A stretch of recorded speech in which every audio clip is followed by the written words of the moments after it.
All right, don't do anything crazy. Hi everyone, this is Krista and this is my wonderful horse Dorado. Thanks for tuning in. If you're new to this channel, I post very sporadically about all my wacky ideas, but I mostly focus on horses and personal finance because these topics are of great interest to me. I own 4 horses and they burn through all my money. If you think you might be interested in the musings of a slightly wacky horse person, feel free to subscribe to the channel and hit the bell if you'd like to be notified every time I post a new video. Today's topic is how we can learn about horsemanship from the shelter in place directives that are happening across the country. So if that's of interest to you, please stay tuned to the end of this video. When we first heard about the pandemic, we were really concerned as we did not know how many people were infected, how quickly the virus spreads, and what the death rate of this horrible illness was. We are learning about the virus, but there still are a lot of unknowns. To combat the virus and flatten the curve, entire countries have been shut down. This has had a big impact on our economy, and many people have lost their jobs. However, we were quickly to comply with the shelter-in-place directives of our fearless leaders and governors. Hunker down and stay home for the good of the country as a whole, to protect our own health and that of our wonderful healthcare workers who are battling on the front lines to combat this illness. For me, this was not an issue as I did not lose my job and I got to work from home. And since I'm totally an antisocial horse person anyway, it wasn't very much of a concern for me. And instead of spending my lunch hour and breaks buying cheap coffee and donuts from 7-Eleven, I got to go out and spend a few minutes with my critters. Ironically, although I have less freedom to go about town, my horses have had more freedom. Because since I work from home, it's a bit easier to keep my eye on them. I can let them roam around the property and fraternize with each other while I work at home instead of having to commute to the office. But as time wore on, people started getting a little stir-crazy. They questioned why they had to close their small businesses and livelihoods, while big businesses like Walmart, Costco, and Amazon not only stayed open, but they made out like bandits. People got resentful about policymakers making decisions about their lives and started to question scientists who advise these policymakers on what directives to take. Even me, who am, even I? Is it even I or even me? I'm not really sure. Okay, well, whatever.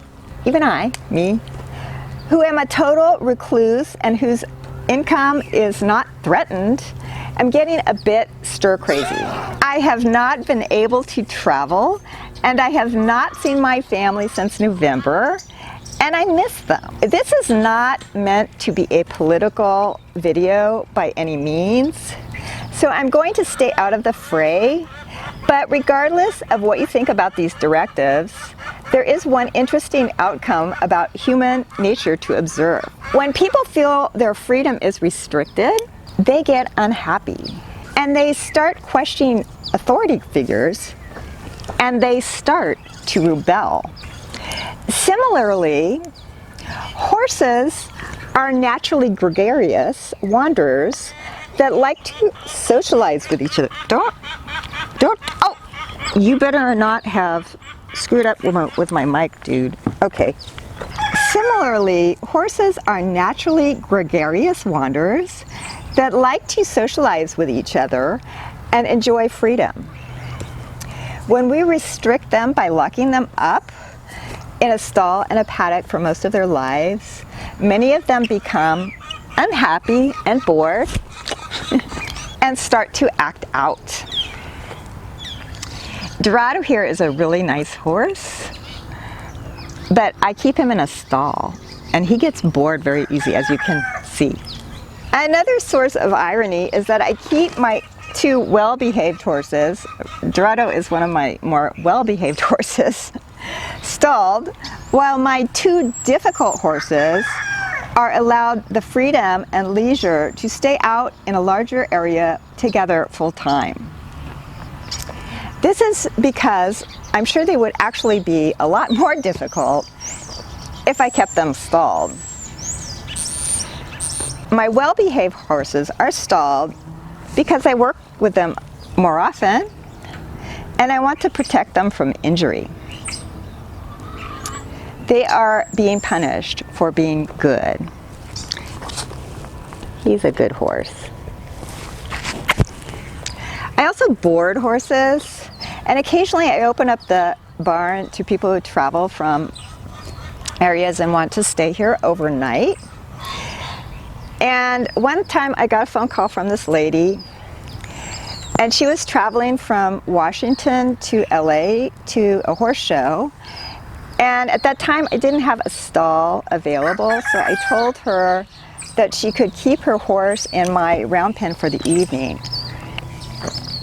After a moment of stunned silence over the phone, she iterated that that was absolutely out of the question because she had a $50,000 horse. It's kind of interesting, but prominent horse trainers like Ingrid Klimke and Carl Hester know the benefits of turning out their horses and including that in their management and training programs. And their horses are worth a lot of money. Some of them even go to the Olympics. So if your horse resides in a stall, give him some turnout time. Let him see his friends on occasion. Give him lots of love. And do your best to keep his life interesting and keep him from getting bored. He will appreciate you more and be a better horse because of it. So that's it for today. If you like this video, please be sure to smash the like button to let YouTube know that you enjoyed it.